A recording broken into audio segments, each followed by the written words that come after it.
بسم الله الرحمن الرحيم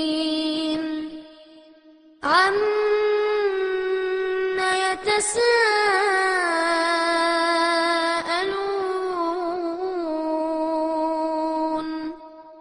عن النبأ العظيم الذي هم فيه مختلفون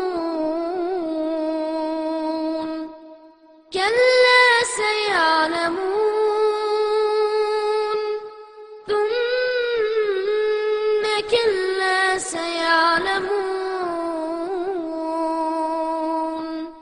ألم نجعل الأرض مهادا والجبال أوتادا وخلقناكم أزواجا وجعلنا نومكم سباتا وجعلنا الليل لباسا وجعلنا النهار معاشا.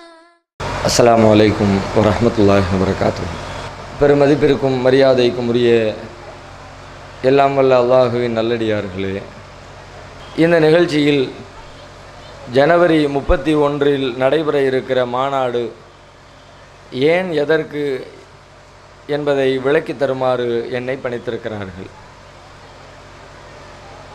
ஜனவரி 31 திருச்சியில் நடைபெற இருக்கிற மாநாடு ஷிர்க் ஒழிப்பு மாநாடு என்று அறிவிக்கப்பட்டிருக்கிறது. இந்த மாநாட்டை பொறுத்தவரை தமிழ்நாடு தௌஹீத் ஜமாத் தன்னுடைய உயிர் மூச்சான கொள்கையாக எதை கருதுகிறதோ அதை மக்கள் மன்றத்திலே தெளிவுபடுத்துவதுதான் இந்த மாநாட்டினுடைய மிக முக்கியமான ஒரு நோக்கம். உலகிலே ஏராளமான மாநாடுகள் நடத்தப்பட்டு கொண்டே இருக்கின்றன. ஒவ்வொரு மாநாடும் ஒவ்வொரு விதமான காரணங்களுக்காக நடத்தப்படுகின்றன. மக்களை திரட்டி தங்களுடைய பலம் என்ன என்பதை ஆளும் அரசுக்கும் எதிரிகளுக்கும் எடுத்துச் சொல்வதற்காக பல்வேறு மாநாடுகள் நடத்தப்படுவது உண்டு. தேர்தல் காலங்கள் நெருங்குகிற பொழுது மக்களை திரட்டி மாநாடுகளை நடத்தி நாங்கள் மிகப்பெரிய சக்தியாக இருக்கிறோம், எனவே எங்களுக்கு தேர்தல் காலத்தில் ஏராளமான சீட்டுகளை ஒதுக்கி தர வேண்டும் என்று கோரிக்கை வைப்பதற்காக மாநாடுகள் நடத்தப்படுகின்றன. அவற்றையும் நாம் பார்த்து வருகிறோம். இப்படி பல்வேறு விதமான நோக்கங்களுக்கு நடத்தப்படுகிற மாநாடுகளுக்கு இடையில் தமிழ்நாடு தௌஹீத் ஜமாத்தின் சார்பில் அறிவிக்கப்பட்டிருக்கிற இந்த மாநாடு எங்களின் பலத்தை நிரூபிப்பதற்காக நடத்தப்படுகிற மாநாடு அல்ல. வேறு உலகியல் ரீதியான எந்த ஆதாயத்தையும் பெறுவதற்காக அறிவிக்கப்பட்டிருக்கிற மாநாடு அல்ல.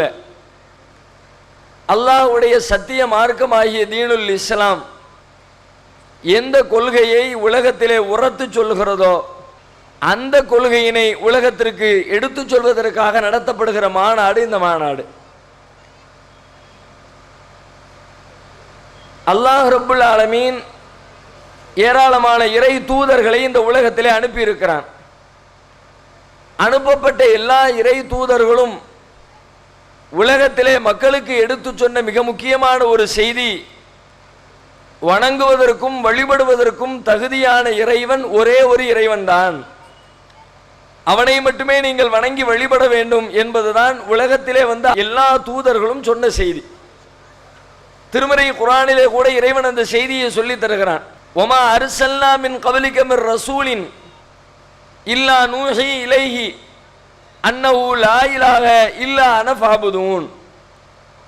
உமக்கு முன்னர் அனுப்பப்பட்ட எந்த இறை தூதராக இருந்தாலும் அவருக்கு நாம் இவ்வாறு வஹி அறிவித்திருக்கிறோம். என்ன அறிவித்திருக்கிறோம்? லா இலாஹ இல்லா அன, என்னை தவிர வணக்கத்திற்குரியவன் எவனும் இல்லை. ஃபஅபுதூன், என்னையே நீங்கள் வணங்க வேண்டும். இந்த செய்தியை தான் எல்லா இறை தூதர்களுக்கும் நாம் நம்முடைய செய்தியாக சொல்லி இருக்கிறோம் என்று குர்ஆனிலே அல்லாஹ் ரப்புல் ஆலமீன் சொல்லி தருகிறான். நபிகள் நாயகம் ஸல்லல்லாஹு அலைஹி வஸல்லம் அவர்களுக்கும் இந்த செய்தி தான் சொல்லப்பட்டிருக்கிறது. இன்றைக்கு உலகத்திலே முஸ்லிம்களாக இருக்கிற அத்தனை பேரும் இதைத்தான் சொல்லிக் கொண்டிருக்கிறார்கள். இந்த கொள்கையை ஏற்றுக்கொள்ளாத ஒரு மனிதர் இஸ்லாத்தின் பார்வையில் முஸ்லிமாகவே இருக்க மாட்டார். அல்லாஹ்வுடைய பாதையில் இஸ்லாமியனாகவே அவர் ஏற்றுக்கொள்ளப்பட மாட்டார். எனவே இதுதான் உலகத்திற்கு இஸ்லாம் சொல்லுகிற செய்தி. இதைத்தான் உலகத்திற்கு தௌஹீத் ஜமாத்தும் சொல்ல நினைக்கிறது. அதை உலகத்திற்கு பிரகடனப்படுத்துவதற்காகத்தான் இந்த மாநாடு அறிவிக்கப்பட்டிருக்கிறது. இதில் நீங்கள் கவனிக்க வேண்டிய அம்சம் என்னவென்றால், இறைவனை வணங்குங்கள் என்பது இந்த தத்துவத்தினுடைய பொருள் அல்ல. இஸ்லாம் உலகத்திற்கு அறிவிப்பு செய்கிற செய்தியினுடைய முக்கியமான கருப்பொருள் நீங்கள் அல்லாஹ்வை வணங்க வேண்டும் என்பது அல்ல. அதுவும் அதற்குள்ளே இருக்கிறது. ஆனால் அதனுடைய பிரதானமான நோக்கம் அல்லாஹ்வை வணங்க வேண்டும் என்று சொல்லுவதை விட அல்லாஹ்வை தவிர வேறு யாரையும் வணங்க கூடாது, வணங்க வேண்டிய இறைவனை அறிமுகப்படுத்துவதை தாண்டி வணங்கப்படக்கூடாத விஷயம் எது என்பதை சொல்லித் தருவதுதான் அதிலே இருக்கிற பிரதானமான கருத்து. நன்றாக இஸ்லாத்துடைய திரு கலிமாவை கவனித்து பாருங்கள். லா இலாஹ, வணங்குவதற்கு தகுதியான எந்த கடவுளும் உலகத்திலே இல்லை என்றுதான் அது துவங்குகிறது. அதனுடைய இறுதி பகுதியிலே இல்லல்லாஹ், அல்லாஹ்வை தவிர என்று அது நிறைவடைகிறது. உலகத்திற்கு இஸ்லாம் சொல்ல வருகிற செய்தி, முக்கியமான செய்தி, இறைவனை தவிர வேறு யாரையும் வணங்கி விடாதீர்கள், இறைவனுக்கு நிகராக யாரையும் கற்பனை செய்து விடாதீர்கள், இறைவனுக்கு இருக்கிற அதிகாரம், இறைவனுக்கு இருக்கிற ஆற்றல், இறைவனிடத்திலே இருக்கிற பண்பு இறைவனுக்கு மட்டுமே இருக்கிறது என்று நம்புங்கள். அந்த பண்பில் இறைவனுக்கு நிகராக யாரையும் கூட்டாளி ஆக்கி விடாதீர்கள். இதைத்தான் அல்லாஹ் திரும்ப திரும்ப திரும்ப திருமறை குர்ஆன் நெடுகிலும் சொல்லிக் கொண்டே இருக்கிறான். திருமறை குர்ஆனில் இருக்கிற மிக மிக சின்னஞ்சிறிய ஒரு அத்தியாயம் இறைவனுடைய பண்புகளை அற்புதமாக ரத்தின சுருக்கமாக உலகத்திற்கு எடுத்து சொல்லுகிற ஒரு அத்தியாயம் சூரத்துல் இக்லாஸ். குல் ஹுவல்லாஹு அஹத் அல்லாஹு ஸமத் லம் யலித் வலம் யூலத் வலம் யகுல் லஹு குஃபுவன் அஹத். இதைவிட அற்புதமாக இறைவனை பற்றி சொல்லிவிடவே முடியாது. அவ்வளவு அழகாக ரத்தின சுருக்கமாக இந்த அத்தியாயத்திலே இறைவன் தன்னை பற்றி அறிமுகப்படுத்துகிறார். இந்த அத்தியாயம் என்ன சொல்லுகிறது? குல் ஹுவல்லாஹு அஹத், சொல்லுங்கள் அல்லாஹ் அவன் ஒருவனே என்று சொல்லுங்கள். அல்லாஹு ஸமத், அல்லாஹ் எந்த தேவைகளும் இல்லாதவன் என்று சொல்லுங்கள். லம் யலித், அவன் யாரையும் பெறவில்லை என்று சொல்லுங்கள், அவனுக்கு பிள்ளைகள் இல்லை என்று சொல்லுங்கள். வலம் யூலது, அவன் யாராலும் பெறப்படவில்லை, அவனுக்கு பெற்றோர் இல்லை என்று சொல்லுங்கள். வலம் யகுல் லஹு குஃபுவன் அஹத், அவனுக்கு நிகராக, அவனுக்கு இணையாக, அவனை போன்று, அவனுடைய ஆற்றலை போன்று இருக்கிற எதுவுமே இல்லை என்று சொல்லுங்கள். இப்படித்தான் இஸ்லாம் உலகத்திற்கு சொல்லுகிறது. இங்கே நாம் மாநாடு அறிவித்திருப்பதற்கான நோக்கத்தை நீங்கள் ஆராய்ந்து பார்த்தால் இந்த செய்தி தான் முஸ்லீம்களே இருக்கிற அத்தனை பேருக்கும் தெரிந்த செய்தி தானே. முஸ்லீம் என்று சொன்னாலே இதை ஏற்றுக்கொண்டவனுக்கு பெயர் தானே முஸ்லீம். இந்த கொள்கையை யார் உலமார் நம்புகிறாரோ அவரை தானே இஸ்லாமியன் என்று அல்லாஹ் ஏற்றுக்கொள்கிறார். அப்படியானால் முஸ்லிம்கள் அனைவரும் தெரிந்து வைத்திருக்கிற ஒரு செய்தியை சொல்வதற்காக முஸ்லிம்களை கூட்ட வேண்டுமா? முஸ்லிம்களே பெருவாரியாக கூட போகிற ஒரு மாநாட்டிலே முஸ்லிம்கள் அறிந்து வைத்திருக்கிற ஒரு விஷயத்தை பேச வேண்டுமா என்றொரு கேள்வி அனைவருடைய உள்ளத்திலும் இயல்பாக எழுகிறது. ஆனால் இங்கே நாம் கவனிக்க வேண்டிய செய்தி என்னவென்றால், இதை ஏற்றுக்கொண்டவர்கள் தான் முஸ்லிம்கள் என்பதில் மாற்று கருத்தில்லை. முஸ்லிமாக இருக்கிற அத்தனை பேரிடத்திலே போய் கேட்டாலும் அனைவரும் சொல்லுகிறார்கள் இறைவனுக்கு நிகராக யாரும் இல்லை, வணங்கப்படுவது தகுதியான இறைவன் ஒருவன் தான். அத்தனை முஸ்லிம்களும் ஒத்துக்கொள்கிறார்கள்.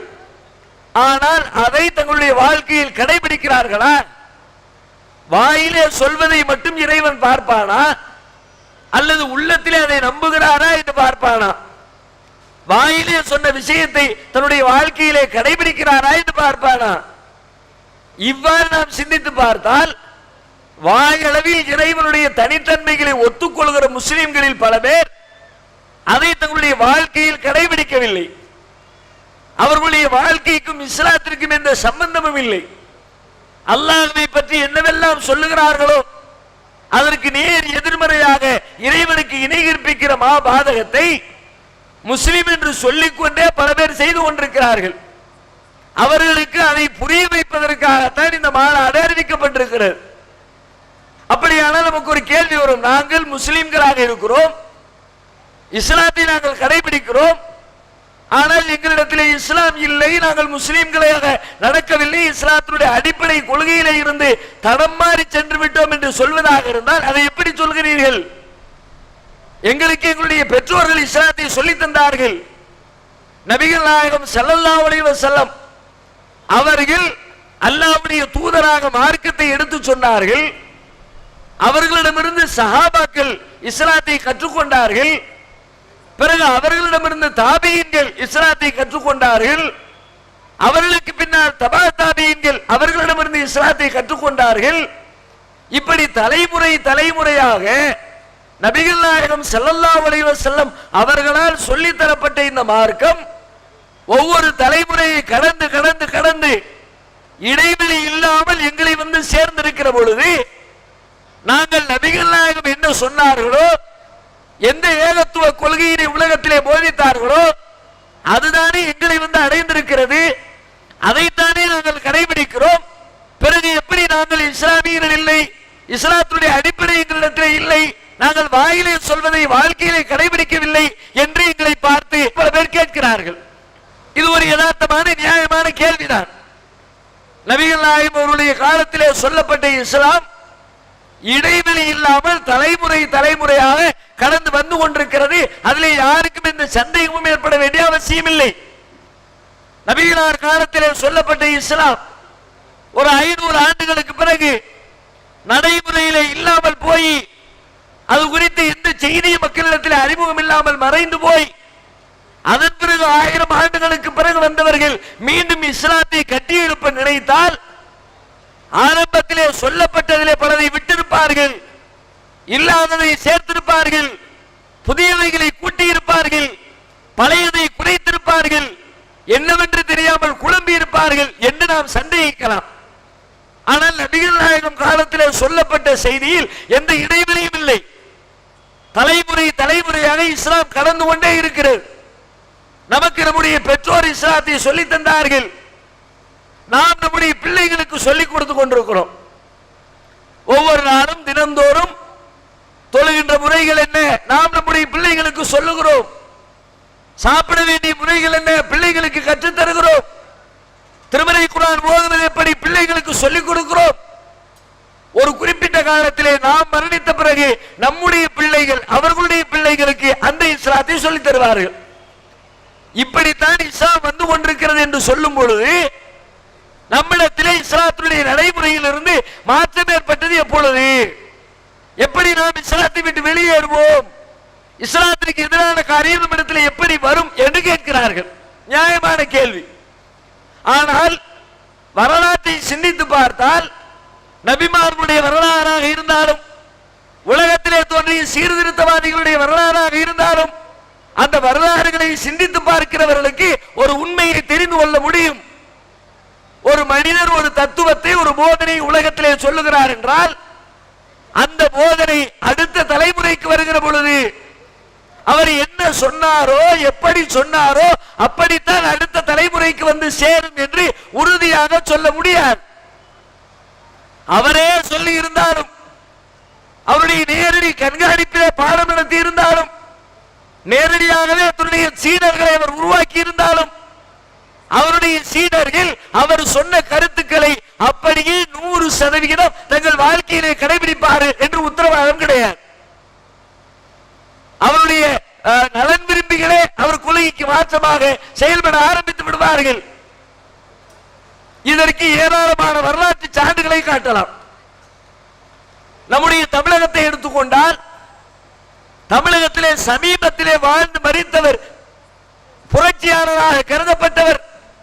இன்றைக்கும் தமிழகத்திலே இருக்கிற ஏராளமான அரசியல் கட்சிகள் அவருடைய பெயரை சொல்லி தங்களுடைய அரசியலை நடத்தி கொண்டிருக்கின்றன.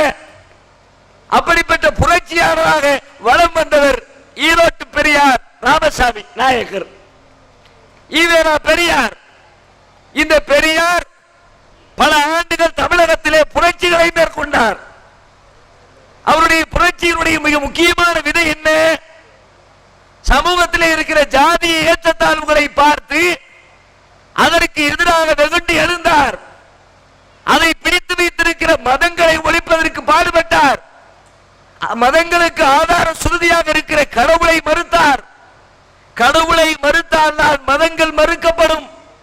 மதங்களை ஒழித்தால் தான் ஜாதியை ஒழிக்க முடியும். ஜாதியை ஒழித்தால் தான் மனிதனுக்கு இடையில் இருக்கிற ஏற்றத்தாழ்வுகளை கடையெடுக்க முடியும் என்று சொல்லி அவர் கடவுளே இல்லை என்று மறுத்தார். கடவுளை கற்பித்தவன் முட்டாள் என்று சொன்னார். அதை பின்பற்றியவன் காட்டுமிராண்டி என்று சொன்னார். அப்படி சொன்ன பெரியார் தன்னுடைய கொள்கையை மக்கள் மத்தியிலே அறிவுபூர்வமாக பாடுபடுத்துவதற்காக மக்களால் கற்சிலைகளாக வடிக்கப்பட்டு கடவுளாக கொண்டாடப்படுகிற சிலைகளை எடுத்து வந்து நடுத்தெருவிலே போட்டு அதை உடைத்து காட்டினார். நீங்கள் கடவுள் என்று நம்புகிறீர்களே, இதற்கு ஆற்றல் இருக்கிறதா, சக்தி இருக்கிறதா, இதை போய் வணங்குகிறீர்களே என்று அவர் கேள்வி எழுப்பினார். கடவுளினுடைய கண்களை குத்திவிடும் என்று சொன்னால் நான் கடவுளின் கண்களை குத்துகிறேன், அதை என்னுடைய கண்ணை குத்தட்டும் பார்க்கலாம் என்று கேள்வி எழுப்பினார். அவர் நிஜமான கடவுளை பத்தி சொல்லல, கற்சிலைகளாக உருவாக்கப்பட்ட கடவுளை. கல் வெடிக்காதே, சிலை வெடிக்காதே, சிலைகளின் கழுத்திலே உள்ள மாலைகளை போடாதே, அங்கே பாலாபிஷேகம் செய்யாதே, அங்கு சென்று பொருட்களை வீணாக்காதே, அந்த சிலைகளின் கழுத்திலே தலையிலே கொட்டப்படுகிற பொருட்களை எத்தனையோ ஏழைகளுக்கு கொடுத்தால் அவர்களுடைய பல நேரத்து பசி நீங்கும் என்று பாடம் நடத்தினார். வணக்கத்திற்குரிய இடத்தில் எவரும் இல்லை என்பதை அழுத்தம் திருத்தமாக அவர் சொன்னார். அவர் நம்மை விட்டு கடந்து சென்று எத்தனை வருஷம் ஆயிடுச்சு? ஒரு அரை நூற்றாண்டுகள் ஆகவில்லை, ஒரு கால் நூற்றாண்டுகளை கடக்கவில்லை. இன்றைக்கு அவரை பின்பற்றுகிறவர்கள் இருக்கிறார்கள், அவருடைய கொள்கையை தூக்கி பிடிக்கிறவர்கள் இருக்கிறார்கள். அவருக்காகவே தன்னுடைய வாழ்க்கையை அர்ப்பணம் செய்கிறோம் என்று சொல்லிக்கொண்டு அவருக்கு உருவாக்கி இயக்கத்தினுடைய தொண்டர்கள் இன்றைக்கும் இருக்கிறார்கள். அவர்களே என்ன செய்கிறார்கள்? சிலை வடிக்காதே, வணங்குவதற்கு தகுதியானவர் இல்லை என்று சொன்ன பெரியாரை சிலையாக உருவகித்து சிலை வெடித்து அவரையே வணக்கத்திற்குரியவராக மாற்றி இருக்கிறார்கள். இல்லைன்னு மறுக்க முடியுமா? தமிழ்நாட்டில் பல இடங்களில் இருக்கிற பெரியார் சிலை அதற்கு சாட்சி சொல்லும். திருவாரூர் மாவட்டத்திற்கு போனவர்களுக்கு தெரியும். திருவாரூர் மாவட்டத்தில் நீடாமங்கலம் ஒரு ஊர் இருக்கிறது. அந்த ஊருடைய பேருந்து நிலையத்தில் ஒரு பெரியார் சிலை வைக்கப்பட்டிருக்கிறது. வைத்தது யார்? பெரியாருடைய எதிரிகளா? அவருடைய கொள்கையை அழிக்க வேண்டும் என்று நினைத்தவர்களா? கிடையாது. RSS காரர்களா? கிடையாது. ஜாதி வெறியர்களா? கிடையாது. யார் வைத்தது? அவருடைய கொள்கை சொந்தங்களே வைத்திருக்கிறார்கள். அந்த சிலைக்கு கீழே எழுதி வைத்திருக்கிறார்கள், வணக்கத்திற்குரிய பெரியார் சிலை திறக்கப்பட்ட நாள். வணக்கத்திற்குரியவன் ஒருத்தனும் கிடையாதுன்னு சொல்லிட்டு போனாரு. அவரையே சிலையாக்கி வச்சு வணக்கத்திற்குரிய பெரியார்னு போர்டு போட்டான்ல, முடிஞ்சு போச்சு மேட்ரு. யாரு செஞ்சது? அவருடைய ஃபாலோவர்ஸ். எப்படி நடந்தது? அப்படித்தான் நடக்கும். உலகத்தில் எந்த சீர்திருத்தவாதிக்கும் இப்படி நடந்திருக்கிறது. நபிமார்களுக்கு இப்படி நடந்தது. பெரியார் என்ன பெரியார்? இறைவனால் அனுப்பப்பட்ட இறை தூதர்களுடைய நிலை இப்படி இருந்ததா இல்லையா? நபி ஈசா அலைஹிஸ்ஸலாம் ஏக இறைவனை மட்டுமே வணங்கி வழிபட வேண்டும் என்பதை உலகத்திற்கு அழுத்தம் திருத்தமாக எடுத்து சொல்லிவிட்டு இறைவனிடத்தில் உயர்த்தப்பட்டிருக்கிற இறைவனின் தூதர் நபி ஈசா அலைஹிஸ்ஸலாம். எல்லா இறை தூதர்களுக்கும் இறைவன் அற்புதங்களை வழங்கினான். அதுபோல ஈசா நபிக்கும் வழங்கினான். ஈசா செய்த அற்புதங்களை பார்த்துவிட்டு அவரை யாரும் கடவுளுடைய இடத்திலே வைத்து கொண்டாடிவிடக் கூடாது என்பதற்காக ஈசா நபியுடைய அற்புதங்களை சொல்லுகிற இடத்திலே இறைவன் பயன்படுத்துகிற வார்த்தைகளை பாருங்கள். ஒரு களிமண்ணை பிடித்து பறவை செய்தார். கடைசியில் அதற்கு உயிர் கொடுத்து பறக்க வைத்தார். இதை செய்தவுடனே கடவுள் என்று சொல்லிவிடக் கூடும் மக்கள் அறியாமையால். இறைவன் என்ன சொல்றான்?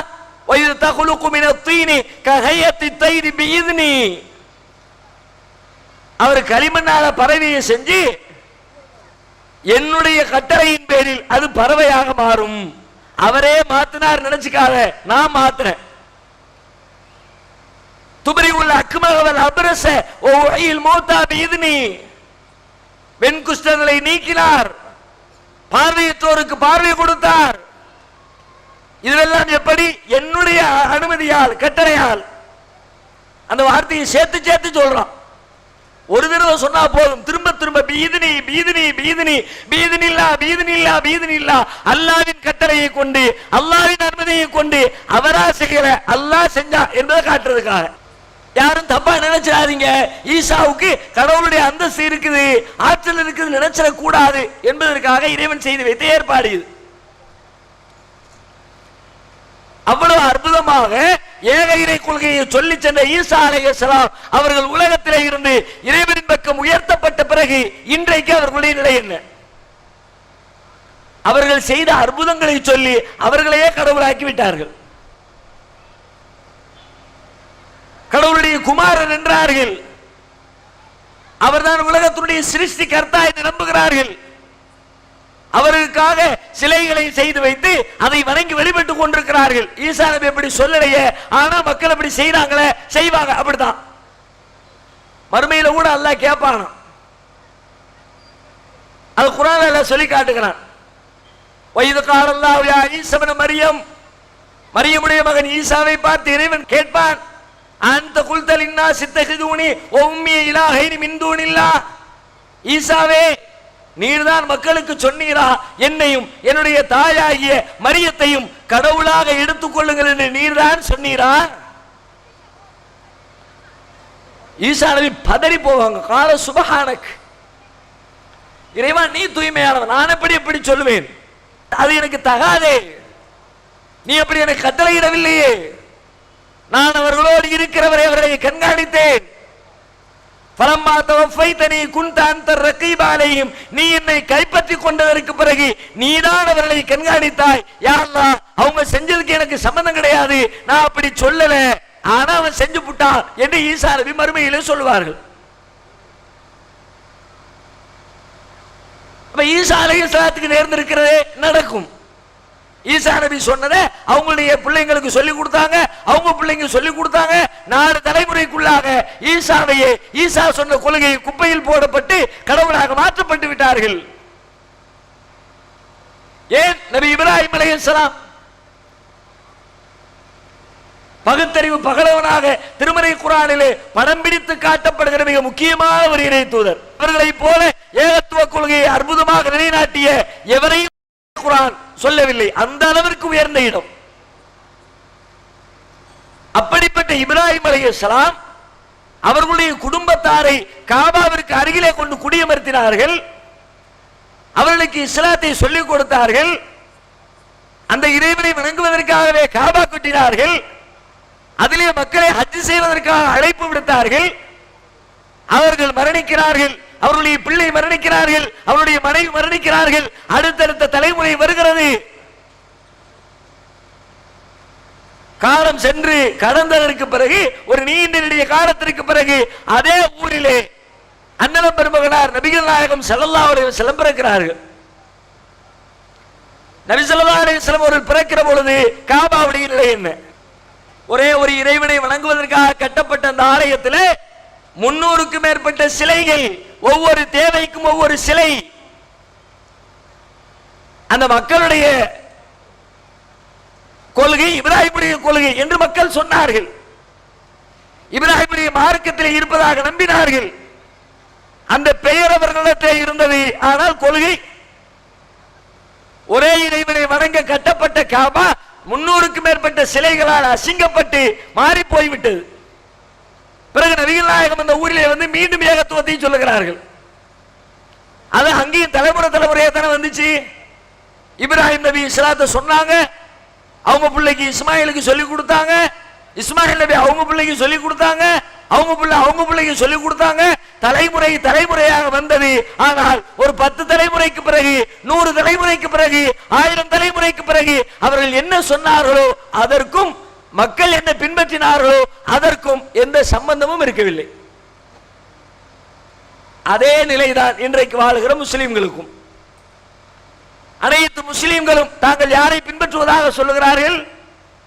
அண்ணலம் பெருமகனார் நபிகள் நாயகம் ஸல்லல்லாஹு அலைஹி வஸல்லம் அவர்களை பின்பற்றுவதாக உலகத்திலே இருக்கிற எல்லா முஸ்லிம்களும் சொல்லுகிறார்கள்.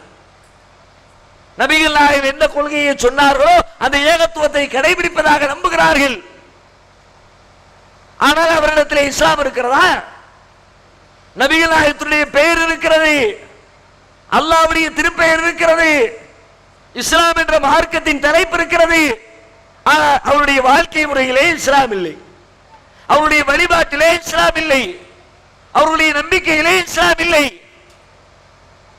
எந்த அளவிற்கு இல்லை? ஏதோ இஸ்லாத்திலே உள்ள ஒரு சில காரியங்களை விட்டு விலகிவிட்டார்கள் என்று சொல்ல முடியாது. இஸ்லாத்தினுடைய அடிப்படையே இல்லை. எதை செய்தால் ஒருவன் முஸ்லிமாக இருக்க மாட்டாரோ அதை செய்து கொண்டு தங்களை முஸ்லிம் என்று நம்புகிறார்கள். அதனால தலைமுறையா வந்ததுனால நாம முஸ்லிம் தான், நாம செய்யறது கரெக்ட் தான், அதுல தப்பே இருக்காது, அதை பரிசீலிக்க வேண்டிய தேவையில்லை என்று யாரும் யோசிக்க வேண்டாம். தலைமுறை கடக்கிற பொழுது கொள்கையிலே தடுமாற்றம் ஏற்பட வாய்ப்பு இருக்கிறது. தலைமுறை என்னங்க பெருசா, அதை விடுங்க. இங்க உட்கார்ந்து இருக்கிற கூட்டத்துல முதல்ல உட்கார்ந்து இருக்க ஆளை கூப்பிட்டு அவங்க காதுல நான் ஒரு ரகசியத்தை சொல்றேன்னு வச்சுக்குவோம். ஒரு செய்தியை சொல்லி இதை அடுத்தவங்க காதுல சொல்லுங்க. அவங்க மெதுவா காதுல ரகசியம் சொல்றாங்க, அது அடுத்த ஆள் காதுக்கு போகுது. திரும்ப அடுத்த ஆள் இப்படியே சுத்தி அந்த மேட்டர் அப்படியே கூட்டம் முழுக்க முடிச்சு மீட்டிங் வரட்டும். நான் சொன்னது என்கிட்ட வரும்னு நினைக்கிறிய? ஒருத்தர் போனாராம்னு நான் சொல்லியிருப்பேன். என்கிட்ட கேட்டவர் ஒருத்தர் போனாராம்ல, கொஞ்சம் அந்த சுருதியை ஏத்துவார். அடுத்தவர் வேகமா போனாராம்ல, அதுக்கு அடுத்தவர் கால் தட்டி விழுந்தாராம்ல, அதுக்கு அடுத்தவர் மண்டை உடஞ்சிச்சாம்ல, அதுக்கு அடுத்தவர் ரத்தம் வடிஞ்சிச்சாம்ல, அதுக்கப்புறம் ஆள் டெட் பாடி தான் தூக்கிட்டு வருவாங்க கடைசியில். ஏன்னா ஒருத்தர் போனாருன்னு தானே ஏன் சொன்னேன், அதுக்கா அப்படித்தான் ஊருக்குள்ள வதந்தி பரவுறது அப்படித்தானே. உள்ளதான் செய்தி பரவுகிறது, இல்லாத செய்தி தானே பரவுகிறது. ஒரு இடத்திலே ஒரு சபையிலே 50 பேர் 100 பேர் அமர்ந்திருக்கிற இடத்திலே ஒருவர் சொல்லுகிற செய்தி அத்தனை பேரும் ஒரே மாதிரி சொல்வதில்லை. ஒருவர் கண்ணு வைக்கிறாரு, ஒருத்தர் மூக்கு வைக்கிறாரு, ஒருத்தர் காது வைக்கிறாரு. சொன்ன செய்தியில பில்டப் கொடுக்கிறார்கள் என்றால் தலைமுறையை கடக்கிற பொழுது அதிலே மாத்திரம் எந்த கூடுதல் குறைவும் இல்லாமல் அப்படியே மக்கள் சொல்லிவிடுவார்கள் என்று நம்புவதிலே அர்த்தம் கிடையாது. அதனால் நாம் செய்கிற காரியங்கள் அனைத்துமே பரிசீலிக்கப்பட வேண்டும். நாம் செல்லுகிற பாதை உண்மையான பாதை தானா? நம்முடைய பெற்றோர் நமக்கு சொல்லி தந்த இஸ்லாத்துடைய கோட்பாடுகள் நடைமுறைகள் அனைத்துமே உண்மையான இஸ்லாத்தின் நடைமுறை தானா என்பதை அலசி ஆராய வேண்டிய கடமை நமக்கு இருக்கிறது. அப்படி ஆராய்ந்தால் நம்மிலே பலருடைய வாழ்க்கையில் இஸ்லாத்திற்கும் அவர்களுக்கும் எந்த சம்பந்தமும் இல்லை என்பது தெரிகிறது. எப்படியெல்லாம் நாம் விலகி இருக்கிறோம் ஒவ்வொன்றாக பாருங்கள். இஸ்லாத்துடைய அடிப்படை ஏக இறை கொள்கை, இறைவனுக்கு நிகராக யாரும் இல்லை என்ற தத்துவ கொள்கை. அவனுடைய ஆற்றல் யாரிடத்திலும் கிடையாது, அவனை போன்று எதுவும் கிடையாது, யாரை போன்று அவனும் கிடையாது. இதுதானே இந்த அடிப்படை சரியாக இருக்கிறதா? எத்தனை இடங்களில் நம்முடைய சமுதாயம் தரம் புரண்டிருக்கிறது என்பதை ஒவ்வொன்றாக யோசித்து பாருங்கள். ஊருக்கு ஊர் கட்டப்பட்டிருக்கிற தர்காக்களை எடுத்துக்கொள்ளுங்கள். முஸ்லிம்கள் எங்கெல்லாம் இருக்கிறார்களோ தமிழகத்திலே எல்லா இடங்களிலும் பள்ளிவாசல் இருக்கிறதோ இல்லையோ, பள்ளிக்கூடங்கள் இருக்கிறதோ இல்லையோ, யாராவது ஒரு பெரியாரை அடக்கம் செய்து வைத்து தர்காக்கள் சமாதிகள் இருக்கிறது. அது இல்லாத முஸ்லிம் ஊரே இல்லைன்னு சொல்லுகிற அளவிற்கு எங்கு பார்த்தாலும் தர்கா, ஏதோ ஒரு தர்கா இருக்கிறது, சின்னதோ பெரியதோ, ஃபேமஸ் ஆனவரோ ஃபேமஸ் இல்லாதவரோ ஏதோ ஒரு வகையில தர்கா இருக்கிறது. இந்த தர்காக்கள் ஏன் கட்டப்பட்டது? அங்கே நடக்கிற காரியங்கள் என்ன? அதற்கும் இஸ்லாத்துக்கும் என்ன சம்பந்தம் என்று யோசித்தால் தர்காவை கட்டியதன் வழியாக நாம் ஏகத்துவ கொள்கையிலிருந்து தரம் புரண்டிருக்கிறோம். உதாரணத்துக்கு சொல்வதாக இருந்தால் தர்காவிலே அங்கு போய் நின்று கொண்டு பலரும் பல்வேறு விதமாக வழிபாடு செய்கிறார்கள். ஏற்கனவே ஆல்ரெடி ஆள் போயிட்டார், செத்து போனவர்கிட்ட போய் எப்படியா கேட்கறதுங்கிற ஒரு லாஜிக் கூட இல்லை. அதை கூட விட்டுருவோம். சாதாரண அறிவு கொண்டு சிந்திச்சாலே யார்கிட்ட போய் எதை கேட்கணும்னு இருக்குல்ல. ஒரு 10,000 ரூபாய் கடன் கேட்கிறதா இருந்தா கடன் கேட்பதற்கு கொடுப்பதற்கு தகுதியானவர்கிட்ட போய் கடன் கேட்கணும். ஊர்ல செல்வந்தர்கிட்ட கடன் கேட்போம், நம்முடைய நண்பர்கள்ட்ட கடன் கேட்போம், யாரு தருவாரோ அவர்கிட்ட போய் கடன் கேட்போம், யார்கிட்ட ஒண்ணுமே இல்லையோ, ஓட்டாண்டியா இருக்கிறாரோ, பிச்சைக்காரரா இருக்கிறாரோ, அவர்கிட்ட போய் 10,000 ரூபாய் கடங்க பணம் எவனாது அவரு டப்புன்னு திருவட தூக்கிடுவாரு. ஓன்ட்ட ஏதாவது இருந்தா போட்டுட்டு போன்றுவார். ஏன்ட்ட வந்து நீ கேட்கிற, நானே ஊரெல்லாம் பிச்சை எடுத்துக்கிட்டு இருக்கேன், ஏன்ட்ட பைசாவா? அவர் தரமாட்டார். அவன்கிட்ட போய் கேட்டா கேட்டவன நாம கிறுக்குன்னு சொல்லுவோம். ஏன்னா லூசா பைத்தியமா உனக்கு, அவனே பிச்சை எடுத்துட்டு திரியான். ஒரு நாளைக்கு 10 15 வாங்கி வயிற்ற கழுவிட்டு ஓடிக்கிட்டு இருக்கான். அவன்கிட்ட கூட 15,000 ரூபாய் கேட்கிற, ஏற்றுக்கொள்ள மாட்டோம். இப்பொழுது நாம தர்காவில் போய் நின்று கொண்டு முஸ்லிம்களில் கணிசமான மக்கள், அவுலியாக்களே, நாதாக்களே, மகான்களே, பெரியார்களே, நீங்க தான் பிள்ளைய தரணும், நீங்க தான் வருமானத்தை தரணும், நீங்க தான் நோய் நொடியை நீக்கணும், நீங்க தான் செல்வத்தை பெருக்கணும், நீங்க தான் குடும்ப சந்தோஷத்தை தரணும் என்று கேட்கிறீர்களே. முதலில் கேட்பதாக இருந்தால் கேட்கிறவன் நாம் பேசுகிற பேச்சை கேட்கிற செவி படைத்தவனாக இருக்க வேண்டுமே. அப்படிப்பட்ட செவி இல்லாதவரிடத்தில் எப்படி கேட்கிறீர்கள்? ஆளே இல்லையா, உசுரோட இல்லையா, செத்து போயிட்டானே, செத்து போனவரிடத்தில் எப்படி கேட்கிறீர்கள்? ஒரு அர்த்தம் என்ன, ஒரு லாஜிக், ஒரு தர்க்கம், ஒரு நியாயம். திருமறை குர்ஆன் சொல்லுச்சா, ஹதீஸ்ல இருக்குதா, இஸ்லாத்துல இருக்குதா? அதெல்லாம் ரெண்டாவது. முதல்ல ஒருத்தன் கேட்கிறதா இருந்தா அவன் உசுரோடு இருந்தா தானப்பா கேட்கணும். அவனே செத்து போயிட்டான், எப்படிடா கேட்கிறிய? ஒரு ஆள் இறந்து போய் அவருடைய உடம்பு ஜனாசா அடக்கம் செய்யப்படாமல் பூமிக்கு மேல வீட்டுக்குள்ள குளிப்பாட்டி கவன் பண்ணி வச்சிருக்கிறாங்க. வெளியூர்ல இருந்து ஒரு மகன் வர்றார், லேட் ஆயிடுச்சு. வெளிநாட்டுக்கு போன மகன் வந்ததுக்கு பிறகு அடக்கம் பண்ணுவோம்னு வச்சிருக்கிறாங்க. பெரிய செல்வந்தர் தகப்பனாரு. 1.5 நாள் கழிச்சு பையன் வந்து இறங்கிட்டான். வந்து இறங்கின சீரா அத்தாவை கட்டி பிடிச்சி அழுகுறான் தகப்பனாரு. அப்பா என்னை விட்டு போயிட்டீங்களே கதறான். அதுக்கப்புறம் கொஞ்ச நேரத்துக்கு பிறகு வாப்பா தலையை தூக்கி மடியில வச்சுக்கிட்டு வாப்பாட்ட பேசுறான். வாப்பா, போன மாசம் ஒரு 2 லட்சம் ரூபாய் அனுப்பி விட்டனே, அதை எந்த பேங்க்ல போட்டிருக்கிறீங்க, யார்கிட்ட கொடுத்திருக்கிறீங்க, அதை மட்டும் சொல்லிருங்க வாப்பா அப்படின்னு மடியில தூக்கி போட்டு தகப்பனார் தலையை உலுக்கி உலுக்கி கேள்வி கேட்கான். இப்ப பக்கத்துல உட்கார்ந்து இருக்க நாம என்ன நினைப்போம்? தகப்பன் போன அதிர்ச்சியில பையன் எப்படி ஆயிட்டான் பாரு, அதான பதிலா இருக்கும். இதை பார்த்து யாராவது ரசிப்போமா, ஏற்றுக்கொள்வோமா, சரி என்று சொல்வோமா? ஆளு உடம்பு இருக்குது, அந்த உடம்புல காது இருக்குது, அந்த மனுஷனை தூக்கி மடியில வச்சிருக்காரு, மடியில வச்சிருக்க போய் பேசுறாரு, பாப்பா அந்த செய்தியை சொல்லிட்டு போயிருங்கன்னு உழுக்கிறாரு. இவரை போய் கிறுக்கங்கிறிய. ஆனா கபிரிஸ்தான்ல காது கூட இல்ல, உடம்பு கூட இல்ல, உடம்புல இருக்கிற ஒரு செல்லு கூட இல்ல, எல்லாம் அழிந்து போய்விட்டது. அவரிடத்துல போய் அவுலியாக்களே என்று கேட்கிறவர் புத்திசாலியா? இருக்கிறவன் கேட்கிறவன் முட்டாளா, இல்லாதவன் கேட்கிறவன் புத்திசாலியா? இது அறிவுபூர்வமாக சிந்திக்கிற விஷயம். அதை விட்டுருவோம். நம்ம அறிவுபூர்வமான கோணத்தில் பார்க்க தேவையில்லை. மார்க்க ரீதியாக சிந்தியுங்கள், குர்ஆனத்தின் அடிப்படையில் சிந்தியுங்கள். இதிலே நாம் செய்கிற பெரிய பிழை என்ன? அங்கு போய் நின்று கொண்டு கையேந்தி கேட்கிறோமே, எப்படி எல்லாம் அங்கே சிக்கல் வருகிறது என்றால், படைத்த இறைவனுக்கு என்னென்ன ஆற்றலும் அதிகாரம் இருக்கிறது என்று நாம் நம்ப வேண்டுமோ அப்படிப்பட்ட ஆற்றல் எல்லாம் அந்த அவுலியாக்களுக்கு கபரிலே அடக்கம் செய்யப்பட்டிருக்கிறவர்களுக்கு இருப்பதாக நாம் நம்ப ஆரம்பித்து விட்டோம். உதாரணமாக படைத்த இறைவன் அனைத்தையும் பார்க்கிறான், அனைத்தையும் கேட்கிறான், அல்லாஹ்விற்கு இருக்கிற ஆற்றல். இன்னைக்கு நாமும் பார்க்கிறோம், ஆடு மாடுகளும் பார்க்கின்றன, கழுதை குழுதைகளும் பார்க்கின்றன, உலகத்தில் இருக்கிற கண்ணுள்ள பார்வையில் எல்லா ஜீவராசிகளும் பார்க்கின்றன. இறைவனும் பார்க்கிறான், இறைவனும் கேட்கிறான். ரெண்டும் ஒன்னா?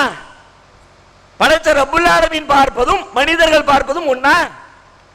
ஒரு முஸ்லிம் எப்படி நம்பணும்? வலம் யகுல்லஹு குஃபுவன் அஹத், அவன மாதிரி யாரும் இல்லை அப்படி நம்புறதா இருந்தா, அல்லாஹ்வும் பார்க்கிறான், நானும் பார்க்கிறேன், ஆனா நான் பார்க்கிற மாதிரி அல்லாஹ் பார்க்கிறது இல்ல, அல்லாஹ் பார்க்கிற மாதிரி நான் பார்க்கிறது இல்ல, அவன் பார்க்கிற விதம் வேறு, நான் பார்க்கிற விதம் வேறு. மனிதனுடைய பார்வைக்கு சில எல்லைகள் இருக்கிறது, அல்லாஹ்வுடைய பார்வைக்கு எந்த எல்லையும் கிடையாது. நான் பார்ப்பதாக இருந்தால் பக்கத்திலே உள்ளதை பார்ப்பேன், தூரத்தில் உள்ளதை பார்க்க முடியாது. நான் பார்ப்பதாக இருந்தால் திரைக்கு முன்னால் இருப்பதை பார்ப்பேன், திரைக்கு பின்னால் இருப்பதை பார்க்க முடியாது. நான் பார்ப்பதாக இருந்தால் வெளிச்சத்திலே பார்ப்பேன், இருட்டிலே பார்க்க முடியாது. நான் பார்ப்பதாக இருந்தால் கண்ணிலே பவர் இருந்தால் பார்ப்பேன், கண்கெட்டு போனால் பார்க்க முடியாது. படைத்த ரப்புல் ஆலமீனுக்கு இந்த எந்த எல்லையும் கிடையாது. இருட்டிலேயும் பார்ப்பான், வெளிச்சத்திலேயும் பார்ப்பான், பக்கத்திலேயும் பார்ப்பான், தூரத்திலேயும் பார்ப்பான், திரைக்கு வெளியிலேயும் பார்ப்பான், திரையின் மறைவுக்கு பின்னாலும் பார்ப்பான். அனைத்தையும் பார்க்கிற ஆற்றல் அல்லாஹ்வுக்கு, கொஞ்சத்தை மட்டுமே பார்க்கிற ஆற்றல் மனிதனுக்கு. வித்தியாசம் இருக்குல்ல? ஒரு முஸ்லிம் இப்படித்தான் நம்பணும். எந்த விஷயத்தை எடுத்துக்கிட்டாலும் அல்லாஹ்வோட கம்பேர் பண்ணனா யாரும் அது மாதிரி கிடையாதுன்னு நம்பணும். அதே போலத்தான் செவிப்புலன், கேட்கிறோம். நான் கேட்கிறேன், அல்லாஹ்வும் கேட்கிறான். அல்லாஹ் கேட்பது வேறு, நான் கேட்பது வேறு. அல்லாஹ்வை போல நான் கேட்க முடியாது, என்னை போல என் இறைவன் கேட்பது கிடையாது. நான் கேட்பதாக இருந்தால் பேசுகிறவருக்கு பக்கத்திலே இருந்து கேட்க வேண்டும். பேசுகிற இடத்திலே காற்று இருக்க வேண்டும். காத்தே இல்லாட்டி கேட்க முடியாது. காத்து வர முடியாத அளவுக்கு கூண்டு போட்டு, கண்ணாடி கூண்டு போட்டு அரைச்சிடணும்னு வச்சுக்குவோம், யாரு பேசினாலும் எவ்வளவு சத்தத்தில் பேசினாலும் கேட்க முடியாது. ஒரு நேரத்தில் ஒரு பேச்சை தான் கேட்க முடியும், எல்லா பேச்சையும் கேட்டு விளங்க முடியாது. எனக்கு என்ன லாங்குவேஜ் தெரியுமோ அந்த லாங்குவேஜில் சொன்னா தான் புரியும். எனக்கு தெரியாத லாங்குவேஜில் பேசினா எனக்கு புரியாது. என் காது கேட்கணும்னா இவ்வளவு எல்லை இருக்குதுல்ல மனுஷனுடைய காதுக்கு, ரப்புல் ஆலமீனுடைய காதுக்கு எந்த எல்லையும் கிடையாது. பக்கத்தில் இருக்கணும், தூரத்தில் இருக்கணும், கட்டாயம் கிடையாது. பேசுறவருக்கு கேட்கிறவருக்கு இடையில காற்று இருக்கணும், கட்டாயம் கிடையாது. ஒரு நேரத்தில் ஒருத்தருடைய பேச்சை தான் அல்லாஹ் கேட்பான், அப்படி ஒரு எல்லை கிடையாது. ஒரே நேரத்தில் அனைத்தையும் கேட்பான், துல்லியமாக கேட்பான், பிரித்து பிரித்து கேட்பான். இது அல்லாஹ்வுடைய கேட்கும் திறன். இப்ப நீங்க தர்கால போய் நின்னுக்கிட்டு கையேந்திரீங்களே, கொஞ்சம் யோசித்து பாருங்கள். அங்கே பேசுகிறவருக்கும் உங்களுடைய பேச்சை கேட்க போகிற அந்த அவுலியாவுக்கும் இடையில காற்று இருக்கிறதா? தலைமாட்டில் போய் நின்னுக்கிட்டு கத்துனாலும் உள்ள காத்து போவாத. ஏற்கனவே செத்தவர்கள் ஒரு கஃபன் பண்ணுனாங்க, அதுக்கு மேல ஒரு ஓலப்பாயை வச்சிருப்பாங்க, அதுக்கு மேல ஒரு பனங்கட்டையை தூக்கி போட்டிருப்பாங்க, அதுக்கு மேல மண்ணெல்லி போட்டிருப்பாங்க, அதுக்கு மேல சிமெண்ட் போட்டிருப்பாங்க, அதுக்கு மேல டைல்ஸ் போட்டிருப்பாங்க, அதுக்கு மேல பெரிய சந்தூக்கு தூக்கி வச்சிருப்பாங்க, அதுக்கு மேல ஒரு பச்சை கலர் ஒரு 10-20 போர்வையை போட்டிருப்பாங்க, அதுக்கு மேல கிலோ கணக்கில் பூவாள்ளி கொட்டி இருப்பாங்க. இவ்வளவு பெரிய தர்காவுல கபருல நான் பேசுற பேச்சு உள்ள இருக்க ஆளுக்கு போகுமா? அவர் செத்துட்டார், அது வேற செய்தி. உசுரோடு இருக்காருன்னு வச்சுக்கிட்டா கூட ஒரு பேச்சுக்கு, ஒரு வாதத்துக்கு அவர் உள்ள உட்கார்ந்து புக் படிச்சுக்கிட்டு இருக்கிறாருன்னு வச்சுக்குவோமே, நான் பேசினா கேட்குமா? அவர் மனுஷன் தானே. மனுஷனா இருந்தா பேசுற பேச்சை கேட்கணும்னா பேசுகிறவருக்கும் கேட்கிறவர்களுக்கும் இடையிலே காற்று பரிமாற்றம் இருக்க வேண்டும். நான் பேசுகிற பேச்சை நீங்கள் கேட்கிறீர்கள், எப்படி? என் வாய்க்கருகிலே இருக்கிற காற்று உங்கள் காதுகளை வந்து அடைகிறது. எனவே என்னுடைய வார்த்தைகளை உங்களால் செவியேற்க முடிகிறது. ஒரு பெரிய கண்ணாடி கூண்ட போட்டு உள்ளுக்கு பேசுனா வெளியில இருந்து பாப்பீங்க, வேடிக்கை தான் பாப்பீங்க. ஆவுங்கிறாரு, கையை தூக்குறாரு, கண்ணை விரிக்கிறாரு, வாயை புழக்கிறாரு, என்னமோ சொல்லுதாருன்னு மட்டும் தெரியுது. ஆனா என்ன சொல்லாருன்னு தெரியாது. இதுதானே மனிதனுடைய செவிப்புலன்? இல்ல காற்றே இல்லாட்டியும் கேட்கிற ஒரு மனுஷன் இருக்கான்னு சொல்லுங்க பாப்போம். உலகத்துல ஒரு ஆளை காட்டுங்க, ஒரு படைப்பை காட்டுங்க, ஒரு எறும்பை காட்டுங்க, ஒரு யானையை காட்டுங்க, ஒரு பூனையை காட்டுங்க. யாராவது ஒரு படைப்புக்கு காற்றே இல்லாவிட்டாலும் கேட்கிற திறன் உண்டு என்று உங்களால் சொல்ல முடியுமா? மனிதன் என்றால் காற்று இருந்தால் மட்டுமே கேட்க முடியும். நீங்கள் அவுளியா இடத்தில் போய் அவுளியாவே என்று கேட்டால் காற்றே இல்லா இடத்தில் பேசுகிறீர்களே, எப்படி நீங்கள் நம்புகிறீர்கள்? படைத்த இறைவன் காற்றே இல்லாவிட்டாலும் 7 வானத்திற்கு மேலே அவனுடைய அரிசிக்கு மேலே இருந்து கொண்டு இங்கே மனிதர்கள் பேசுகிற பேச்சை எப்படி கேட்பானோ, புரிந்து கொள்வானோ, அதே போல இந்த அவுளியாவும் கபருக்குள்ளே இருந்து காற்றில்லாத இடத்திலே இருந்து நான் பேசுகிற பேச்சை புரிந்து கொள்வார் என்று நீங்கள் நம்புகிறீர்கள். அப்ப அல்லாஹ்வுடைய இடத்துல இவரை தூக்கிட்டீங்களா? அல்லாஹ்வுக்கு இருக்கிற ஆற்றல் இவருக்கும் இருக்கு நம்பிட்டீங்களா? அது மட்டுமா? ஒரே நேரத்தில் நூற்றுக்கணக்கான பேர் கேட்கிறீர்கள், அது எப்படி? வெள்ளிக்கிழமை ராத்திரி வந்துருச்சுன்னா ஜெய ஜெய ஜெய ஜெயன்னு தர்கா நிறைஞ்சு வெளியுது. 50 பேர், 100 பேர், 150 பேர் அப்படின்னு விளக்கில எண்ணெயை ஊத்திக்கிட்டு அவுளியாக்களே மகான்களேன்னு கையெழுந்துகிறீர்கள். ஒரு மனுஷனா இருந்தா ஒரு நேரத்தில் ஒருத்தர் பேசுறதுதான் என்ன பேசுறாருன்னு தெளிவா புரிய முடியும். மனிதனுடைய செவிப்புலன் அப்படித்தான்.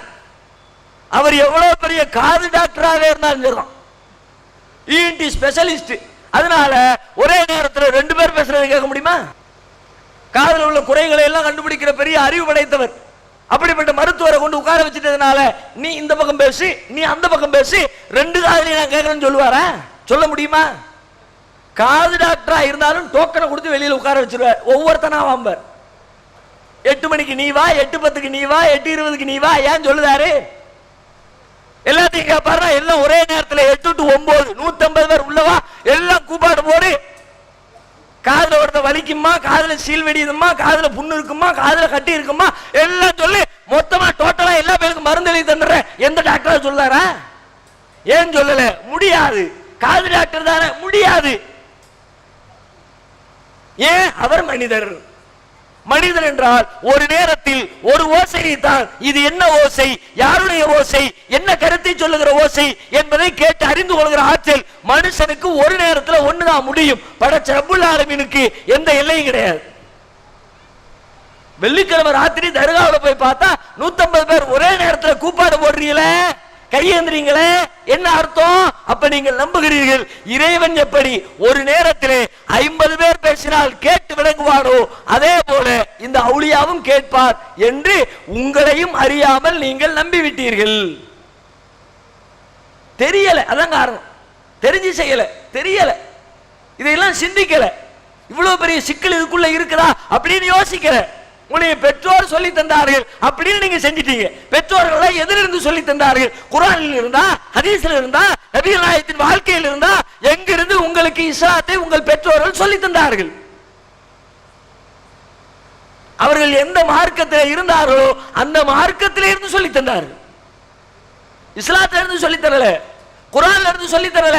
பழைய மதங்களில் இருந்து இஸ்லாத்திற்கு வந்தவர்கள் அந்த மதத்தை காப்பி அடித்து சொல்லி தந்தார்கள். குர்ஆன்ல இருந்து சொல்லி தந்திருந்தா இப்படி சொல்லி இருக்க முடியாது. இன்னும் சொல்ல போனால் நம்முடைய சமூகத்திற்கு, குறிப்பாக தமிழ் சமூகத்திற்கு அல்லாஹ்வுடைய வேதமாகிய திருமறை குர்ஆன் எப்பொழுது அவர்களுடைய மொழியிலே கொடுக்கப்பட்டது? ஒரு 50-100 வருஷம் இருக்குமா அதிகபட்சமா? அவ்வளவுதான். தமிழ் மொழியிலே திருமறை குர்ஆன் மொழிபெயர்க்கப்பட்டு ஒரு 100 ஆண்டுகள் இருக்காது, அவ்வளவுதான். ஆனால் தமிழகத்திலே இஸ்லாம் நுழைந்து எத்தனை ஆண்டுகள் ஆச்சு? இந்தியாவிற்குள்ளே இஸ்லாம் நுழைந்து எத்தனை ஆண்டுகள் ஆயிடுச்சு? 1000 ஆண்டுகளை கடந்து விட்டது. 1200 ஆண்டுகளுக்கு முன்னால் தமிழ் சமூகத்திலே இஸ்லாம் வந்து விட்டது. இஸ்லாத்தினுடைய அடிப்படையாக இருக்கிற திருமறை குர்ஆன் 1000 ஆண்டுகளாக தமிழ் மக்களுக்கு தமிழ் பேசுகிற மொழியிலே வழங்கப்படவில்லை என்று சொன்னால் அவர்கள் இஸ்லாத்தை எதிலிருந்து கற்றிருப்பார்கள்?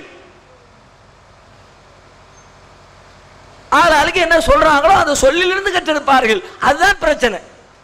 அதனால தான் அல்லாஹ்வுடைய இடத்துல கொண்டு போய் அவுலியாக்களை வைத்து, சமாதிகளில் இருப்பவர்களை வைத்து இறைவனுக்கு இணை கற்பித்துக் கொண்டிருக்கிறார்கள். அது மட்டும் இல்லைங்க, பெரிய கூத்து என்ன தெரியுமா?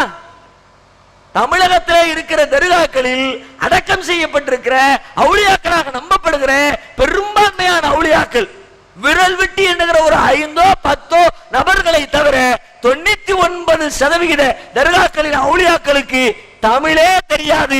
எல்லாருமே உருதுக்காரர்கள். தமிழ்நாட்டில் இருக்கிற ஃபேமஸ் அவுலியா யார வேணாலும் எடுத்துக்கங்க. பொட்டல்பூர் எடுத்துக்கங்க, திருச்சி எடுத்துக்கங்க, நாகூர் எடுத்துக்கங்க, உலக அளவில் ஃபேமஸான முஹிதீன் எடுத்துக்கங்க, அஜ்மீர் காஜா முஹிதீன் எடுத்துக்கங்க, கேரளாவில் இருக்கிற ஆட்களை எடுத்துக்கங்க. யாரை எடுத்தாலும் 99% அவங்க தமிழர்கள் இல்லை, எல்லாருமே உருதுக்காரர்கள். இந்த அம்மா போய் நின்றுகிட்டு அவுலியாக்களே பிள்ளைய தாங்க, அவருக்கு தமிழே தெரியாது. ஒரு இந்திக்காரன் போய் தமிழ்ல பேசிக்கிட்டு இருந்தா என்ன சொல்விய? அவன் நல்லா சிரிச்சு கேட்டுக்கிட்டே இருப்பான். அதுக்கப்புறம் அவன் தலையத்திலே ஆட்டுவான். குடுறான் என்னத்தை அவனை கேள்வி கேட்டு பதில் சொல்றான் அப்படின்னா அதுக்கும் சிரிப்பான். அச்சா அச்சா அச்சாம்மா, என்ன அச்சா சச்சா போ. ஹிந்திக்காரன் ஹிந்தியில பேச, அல்லது ஹிந்தியில டிரான்ஸ்லேட் பண்றவன வச்சு பேசு. ஹிந்திக்காரன் போய் தமிழ்ல பேசினா, தமிழ்காரன் போய் ஹிந்தியில பேசினா அவன் அச்சாமா சச்சாமா இப்படியே தான் காலம் முழுக்க சொல்லிக்கிட்டே இருப்பான். போ, எல்லாம் உருதுக்காரங்களை அடக்கி பண்ணி வச்சுக்கிட்டு அவுலியாக்களே நீங்க தான் பிள்ளைய தரணும். எப்படி தருவாருங்கிற? தரக்கூடிய ஆற்றல் படைத்தவராக இருந்தால் கூட தருவாரா? தர முடியுமா? என்ன கேட்கிறான்னு புரியுமா? விளங்குமா? யோசித்து பாருங்கள். அப்ப இறைவனுக்கு இருக்கிற செவிப்புலன் எப்படி செயல்படுமோ அப்படித்தான் அவுலியாக்களுடைய செவிப்புலனும் செயல்படுகிறது என்று இறைவனின் ஆற்றலுக்கு நிகராக தர்காக்களை கட்டி அல்லாஹ்வுக்கு நிகராக இணை கற்பிக்கிற வேலை தமிழகத்திலே நடக்கிறது. அதே போல நோய் நொடிகளுக்கு மருத்துவம் செய்கிறோம் என்ற பெயரிலே நடைபெறக்கூடிய காரியங்களை யோசித்து பாருங்கள். நோய் நொடிகளுக்கு மருத்துவம் செய்யணும். மருத்துவம்னா மாத்திரையை போடுங்க, ஊசியை போடுங்க. அக்குபஞ்சரா இருந்தா அந்த மருத்துவத்தை பாருங்க, சித்த வைத்தியரா இருந்தா அந்த மருத்துவத்தை பாருங்க. மருத்துவம் என்ற பெயரால் உலகத்திலே ஏற்கப்பட்டிருக்கிற எல்லா மருத்துவத்தையும் செய்யுங்கள், தவறே கிடையாது. ஆனால் நோய்க்கு மருத்துவம் பார்க்கிறோம் என்ற பெயரில் குணம் என்ற பெயரில் செய்கிற காரியம் என்ன? நல்ல கருப்பு கயிறை வாங்கி அதுல சின்ன சின்னதா முடிச்சு போட்டு அந்த முடிச்ச தூக்கி கழுத்துல தாலியை கட்டின மாதிரி கட்டிக்கிறான், கையில கட்டி வச்சுக்கிறாங்க. அது ஒரு தாவி சத்தம் போட்டுக்கிறாங்க. எதுக்குப்பா? என் புள்ள திடீர்னு நைட்ல ஒரு நாள் பயந்துட்டான். உலகத்துல பயப்படாதவன் எவன் தான் இருக்கான்? பயமே இல்லாத மனுஷன் யாராவது இருக்கானா? திடீர்னு ஒரு நாள் என்னத்தையோ கண்டு பயந்துட்டான். எல்லாரும் பயப்படத்தான் செய்வான். வண்டி ஓட்டிக்கிட்டே இருக்கும்போது முக்க கிராஸ் பண்றான், அங்கிட்டு இருந்து டக்குனு ஒரு டூ வீலர் உள்ள வந்தா டப்புன்னு பயப்படத்தான் செய்யப்பா, எப்படா உள்ள வந்துட்டான்? கோவம் வருதா இல்லையா? பைபாஸ்ல போய்கிட்டே இருக்கும்போது திடீர்னு ஒரு சைக்கிள் காரன் கிராஸ் பண்ணிட்டான்னா வண்டியை நிப்பாட்டிட்டு 1.5 மணி நேரத்துக்கு திட்டான். சாவுகராய்க்கு உனக்கு வேற ஆளே கிடைக்கலையா? என் வண்டி தான் கிடைச்சிச்சா? ஏன் இந்த பதட்டம்? எதுக்கு இந்த அச்சம்? எதுக்கு இந்த படபடப்பு? மனுஷன் பயப்படத்தான் செய்வான். வீட்டுல படுத்து கிடக்குறோம், திடீர்னு காலில் என்னமோ எறும்பு விடுற மாதிரி இருக்குது. என்னதுதான் காலில் ஓங்கி அடிச்சு பார்த்தா வலுவலுன்னு உருளுது. எப்படி இருக்கும்? எம்மாடி பாம்புலோ பயந்து எருவி உட்கார்ந்துருவான். அன்னைக்கு ஒருத்தர் அப்படித்தான் பாம்பு வீட்டுக்குள்ள பாம்பை பார்த்துட்டு யாராவது ஆம்பளைங்கிறத வாங்க, பாம்பு வந்துட்டு எங்க வீட்டுல ஒரு ஆம்பளை வந்து நின்றுக்கிட்டு வெளியில உள்ளவங்களை கூப்பிடுதாரு. பயப்பட மாட்டானா? பயப்படத்தான். பயம் எல்லாத்துக்கும் உள்ளது, யாருக்கு இல்லை பயம்? என் பிள்ளை எதையோ பார்த்து பயந்துட்டான், அதுக்கு என்னமா பண்ணுன? பயப்படாதன்னு அறிவுரை சொல்லு. எதை பார்த்து பயந்தானோ அதை விலக்கி சொல்லு. இதை பார்த்து தான் பயந்துருக்கிற, இது பயப்படுற விஷயம் கிடையாதுப்பா. இரவு நேரம் இருட்டுக்குள்ள போகும்போது வெள்ளை என்னமோ ஆடிச்சு, அதை பார்த்து பயந்துட்டான். அது என்னதுன்னு எடுத்து காட்டு, பயம் போயிடும். என்னமோ வெள்ளை கலர்ல போச்சான், உடனே பயந்துட்டாராம். மறுநாள் காலையில கூப்பிட்டு வெள்ளை கலர் பாரு, என்னது பாரு. ஹோட்டல்ல புரோட்டா வாங்கிட்டு அதுக்கு கூட கேரி பேக்கு எவ்வளோ தூரம் போட்டிருக்கா, அது மேல கிடந்து ஆடிக்கிட்டு இருந்திருக்கு. அதை பார்த்த உடனே வெள்ளையா என்னமோ ஆடுதே. ஆடத்தானே செய்யும். கேரி பேக்கு ஆடாம வச்ச மாதிரி சில மாதிரி நிற்கும். அது அதை எடுத்து காட்டு, இந்த பாரு, இதைத்தான் பார்த்துருக்கேன், இது கேரி பேக், இது என்ன செய்யும்? ஒண்ணு புரிய வைத்தால் போதுமானது. அதற்கு பரிகாரம் செய்கிறார்கள். எப்படி?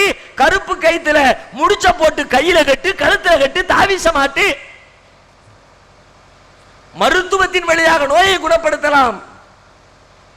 ஆனால் தாவீசின் வழியாக, கயிற்றின் வழியாக நபி இப்ராஹிம் அலைஹிஸ்ஸலாம் தன்னை படைத்த இறைவனை பற்றி உலகத்திற்கு அறிமுகப்படுத்துகிறார்கள். அற்புதமாக சொல்லுகிறார்கள்.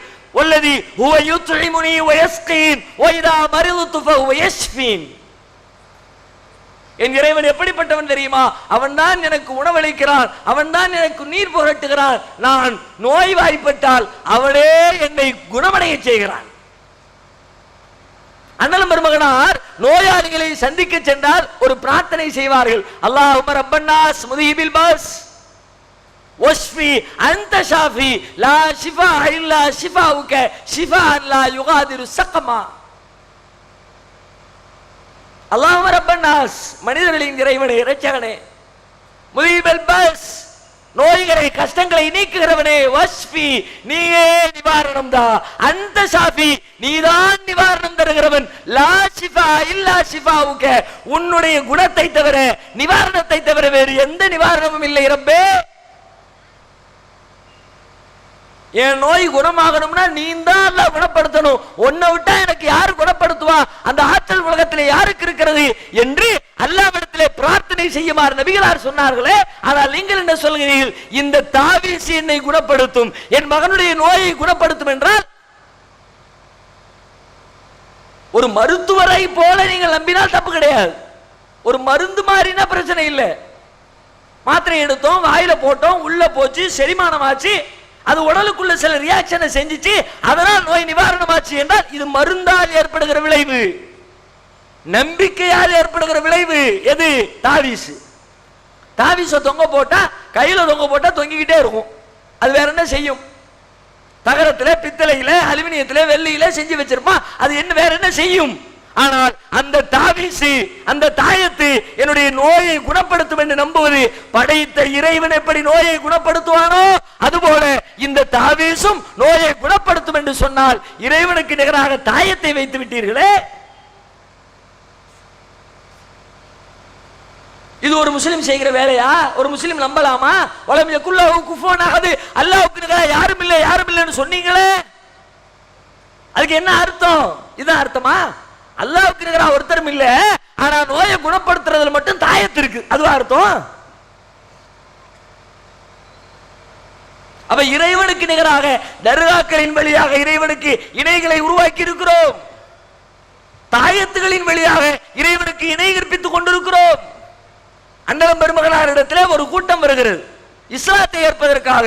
நபிகளார் கைகளை நீட்டுகிறார்கள், அத்தனை பேரும் நபியின் கைகளுக்கு மேல் கைகளை வைத்து பையத்து செய்கிறார்கள், இஸ்லாத்தை ஏற்றுக்கொள்வதாக வாக்குறுதி தருகிறார்கள்.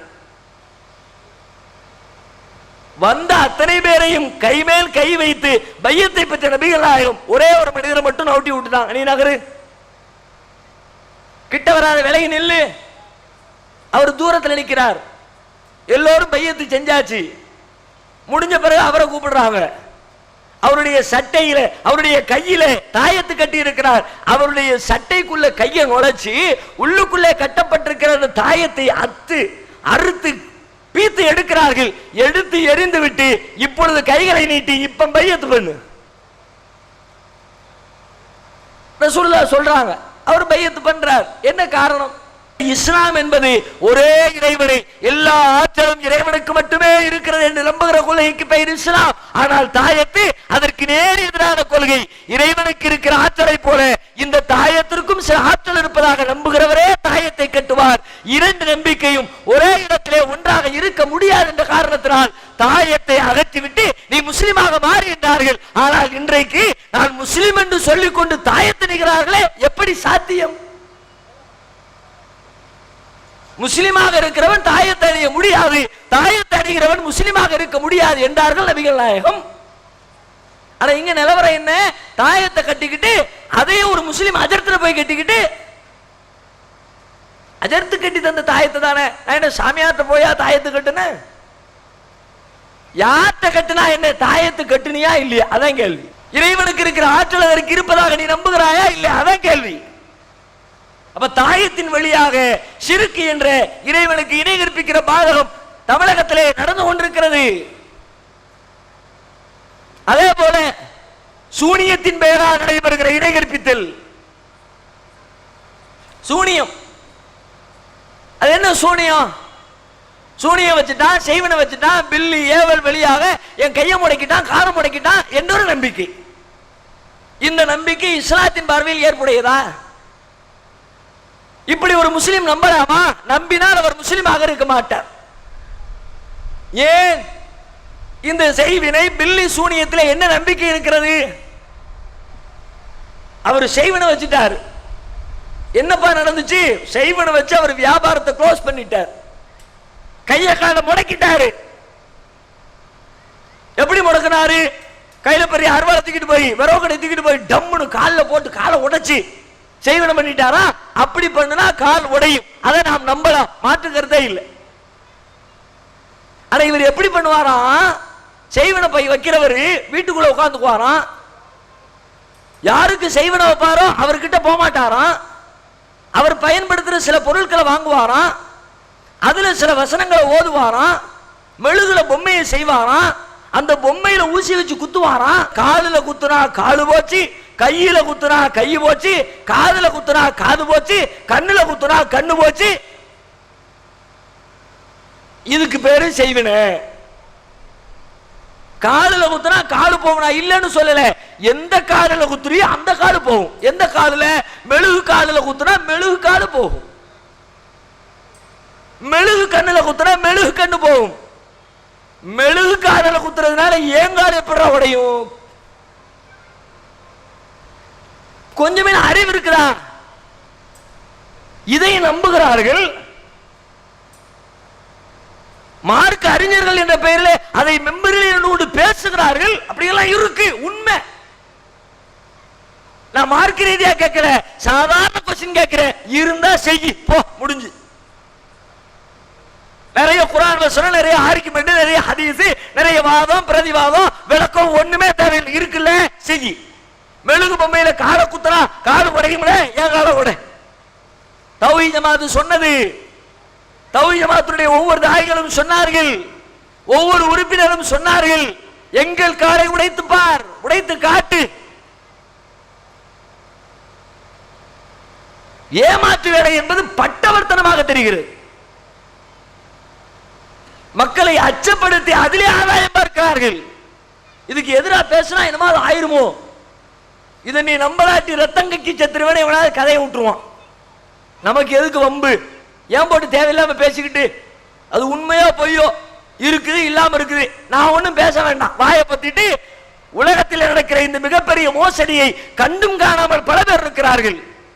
நாம் கேட்கிறோம், இது உண்மை இல்லை, உண்மை இருந்தால் நிரூபித்து காட்டு பார்க்கலாம். குர்ஆன் அப்படித்தான் கேட்க சொல்லுகிறது. இப்ராஹிம் அலைஹிஸ்ஸலாம் அப்படித்தான் கேட்டார்கள். உலகத்தை எல்லாம் படைத்தவன் என் இறைவன் ஒருவனே என்று இப்ராஹிம் நபி சொன்னார்கள். அவர் காலத்திலே வாழ்ந்த மன்னன் சொன்னான், இல்லை இல்லை நான் தான் இறைவன் என்றான். உடனே இப்ராஹிம் நபி சொன்னாங்க, என் இறைவன் என்ன செய்கிறான் தெரியுமா? அவன் தான் உயிர் கொடுக்கிறான், அவன் தான் உயிர் எடுக்கிறான், நீ செஞ்சு காட்டு பார்க்கலாம். உடனே அந்த கூமுட்டத்தில் என்ன பண்ணா, ஒரு 2 பேரை கூப்பிட்டு ஒரு ஆளை காலி பண்ணிட்டான், ஒரு ஆளை வீட்டுக்கு அனுப்பிட்டான். அனுப்பிட்டு சொன்னான், பாத்தியா உன் இறைவன் தான் உசுறு கொடுப்பான், உன் இறைவன் தான் உசுறு எடுப்பான், நீ நானும் உசுறு கொடுத்துட்டேன், நானும் உசுறு எடுத்துட்டேன். இது கொஞ்சம் சிந்திச்சு பார்த்தா முட்டாள்தனம் தான். ஆனா இப்ராஹிம் நபி பாக்குறாங்க, இவனை இப்படி அடிக்க கூடாது, இதுக்கு விளக்கம் சொல்லிக்கிட்டு இருக்க கூடாது, விளக்கமே சொல்லாத மாதிரி இவனை செருப்பா நினைச்சா தான் சரியாப்பட்டு வருவான் அப்படின்ட்டு அடுத்து கேட்கிறாங்க, அப்படியா உசுறு கொடுத்துட்டியோ, உசுறு எடுத்துட்டியோ, அப்ப இன்னொரு சான்ஸ், இன்னொரு சவால், அதை செய்து காட்டு பார்க்கலாம். فإن الله يأتي بالشمس من المشرق فأتي بها من المغرب. அல்லாஹ் இந்த இறைவன் சூரியனை கிழக்கிலிருந்து உதிக்க செய்கிறான், மேற்கிலே மறைய செய்கிறான். நீ கொஞ்சம் உல்டாவா செய்ய. யأتي بالشمس من المشرق, கிழக்கிலிருந்து சூரியனை இறைவன் கொண்டு வருகிறான். فأتي بها من المغرب, நீ மேற்கிலிருந்து கொண்டு வா பார்க்கலாம். அல்லாஹ் சொல்றான், ஃபபுஹிதல்லதி கஃபர், என்று அவன் திடுக்கமடைந்தான், நிராகரித்தான். என்ன செஞ்சு காட்டு. அதே கேள்வியை தான் நாமும் வைத்தோம். கடந்த ரமலானிலே சகோதரர் பீஜை வைத்தார். தன்னுடைய தொடர் சொற்பொழிவின் இடையிலே ஒரு அறைகூலை முன்வைத்தார். 50 லட்சம் பரிசு தருகிறேன் என்று வாக்களித்தார். எத்தனை பேர் வந்தார்? எத்தனை பேர் ஜெயித்தார்? எத்தனை பேர் சூனியத்தை உண்மை என்று நிரூபித்தார்கள்? அனைவரும் கயவர்கள், பிராடு பேர்வழிகள். அப்படிப்பட்ட ஒரு பிராடு கூட்டம் இங்கேயும் இருக்கிறது. கொலைச்சல்ல இருக்குது, சூனியம் இருக்குது. இருக்குதுன்னா செஞ்சு காட்டு, நிரூபி. உட்கார்ந்துருக்கோம், உனக்கு என்ன வேணும்? மிரட்டுறதுக்காக வேண்டி, பயங்காட்டுறதுக்காக நீ பயன்படுத்த பொருள் வேணும், தர்றோம். நான் என்ன தரமாட்டேன்னா சொன்னோம், தர்றோம். என்ன வேணும் கேளு. 10 நாள் போட்ட சட்டை வேணுமா? தாராளமா போட்டு கழட்டி தர்றேன், வச்சுக்க. நாத்தம் முடிச்ச வேர்வை சட்டைய. பனியன் வேணுமா? தர்றேன். இல்ல இல்ல காலடி மண்ணு வேணும், தர்றேன். லாரி மணல ஒண்ணு குவி, மிதி மிதி மிதி மிதிச்சு மொத்த மண்ணை அள்ளி தர்றேன். ஒரு லோடு மண்ணு உனக்கு ஃப்ரீ, போ. செய்வியா? முடி வேணும், வச்சுக்க, மொட்டை அடிச்சிடுறேன், புடி. மொத்தமா வலிச்சு மொத்த முடியும் கையில தந்துடுறா. ஒரு முடி 2 முடி இல்ல, லேசா வெட்டி தர்றதுலாம் இல்ல. தலையில ஒத்த முடி இல்லாம எல்லா முடியும் தந்துடுறேன், போ வையி. முடியுமா? செய்தார்களா? எத்தனை ஆண்டு கால சவால். இன்றைக்கு வரைக்கும் இந்த சவாலை யாரையும் ஏற்றுக்கொண்டிருக்கிறார்களா? ஒரு மனிதனை கெடுக்க வேண்டும் என்றால், ஒரு மனிதனுடைய உடல்நிலை பாதிப்பை ஏற்படுத்த வேண்டும் என்று சொன்னால், நேரடியாக பாதிப்பை மனிதனால் ஏற்படுத்த முடியும். ஆயுதங்களை கொண்டு தாக்கி பாதிப்பை ஏற்படுத்த முடியும். எந்த தொடர்பும் இல்லாமல், எந்த ஆயுதமும் இல்லாமல், யாரையும் நேரடியாக தீண்டாமல் குன் ஃபயகுன், இருந்த இடத்திலே இருந்து கொண்டு ஆகு என்ற கட்டளையால் ஒரு மனிதனுக்கு கேடு ஏற்படுத்த முடியும் என்று சொன்னால் படைத்த இறைவனால் மட்டுமே அது முடியும். எந்த பொருளுக்கு என்ன ஆற்றல் இருக்கிறதோ அந்த பொருளுக்கு அந்த ஆற்றல் இருக்கிறது என்று நம்புகிறவனுக்கு பெயர் முஸ்லிம். முஸ்லிம் என்ன, ஒரு சாதாரண பகுத்தறிவு உள்ள மனுஷனே அப்படித்தான். எந்த பொருளால் என்ன வேலையை செய்ய முடியுமோ அந்த பொருளால் அந்த வேலையை செய்யறேன்னு நம்பணும். என் தலைமுடியை வச்சுக்கிட்டு என் காலை உடைச்சிட்டேன்னா அது எப்படிடா முடியும்? ஒரு பேப்பரை வச்சு பில்டிங் கட்டிட்டோம்னா எப்படிடா முடியும்? கேள்வி கேட்போமா இல்லையா? அந்த சாதாரண லாஜிக்கு கூட இல்லாமல் படைத்த இறைவன் எப்படி செய்வாரோ அதுபோல இந்த சூனியக்காரரும் செய்வார் என்று நம்புகிறார்கள். இது இறைவனுக்கு இணை கற்பிக்கிற பாவம் இல்லையா? இப்படி பல்வேறு வகைகளில் தாயத் என்ற வகையால் தமிழகத்திலே சிறுக்கு நடைபெறுகிறது. தர்காக்களின் பெயரால் தமிழகத்திலே சிறுக்கு இருக்கிறது.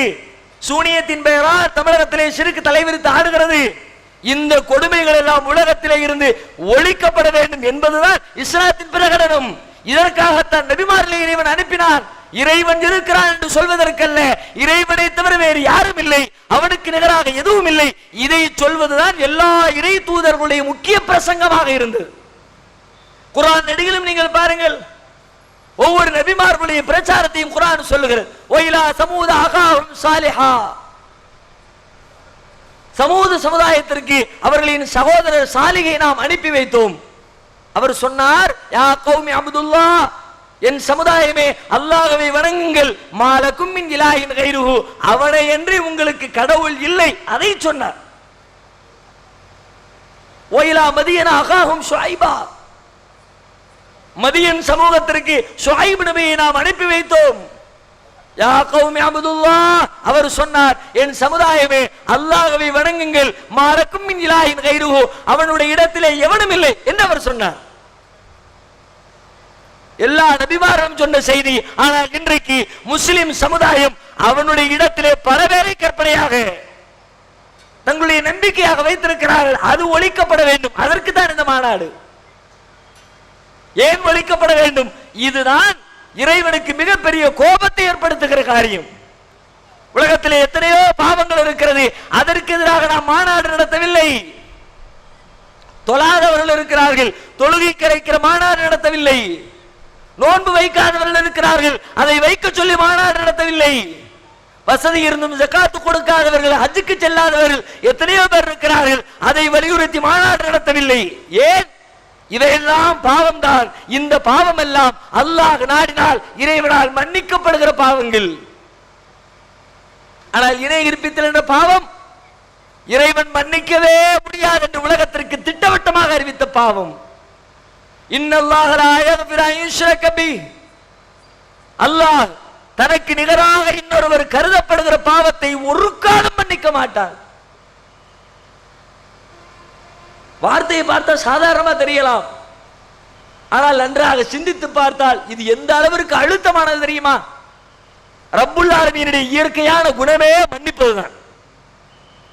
மன்னிக்கிறதுனா சாதாரண மன்னிப்பு இல்லைங்க, மன்னிப்பதிலே மகிழ்ச்சி அடைகிறவன் அல்லாஹ்.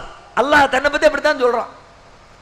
குர்ஆன்ல இறைவனை பற்றி சொல்லப்படுகிற பண்புகளை படித்து பார்த்தால் அவன் மிகப்பெரிய மன்னிப்பாளன் என்று திரும்ப திரும்ப சொல்கிறது. என்னுடைய அடியார்களுக்கு என்னை பற்றி அறிவித்து விடுவீராக, அன்னியானல் கஃபூருர் ரஹீம், நான் மன்னிக்கின்றவனாகவும் கிருபையுடையவனாகவும் இருக்கிறேன் என்று மக்களுக்கு அறிவிப்பு செய்வீராக. தன்னை பற்றி சொல்லும் பொழுது நீ செஞ்ச பாவத்தை நான் மன்னிக்கிறவன்டா என்று தன்னை பற்றி அறிமுகப்படுத்துகிறான் அல்லாஹ். யா இபாதி அல்லதீன அஸ்ரஃபு அலா அன்ஃபுஸிஹிம் லா தக்னது மின் ரஹ்மத்தில்லாஹ், தங்களுக்கு தாங்களே தீங்கு செய்து கொண்ட என்னுடைய அடியார்களே, அல்லாஹ்வின் அருளில் நம்பிக்கை இழக்காதீர்கள்.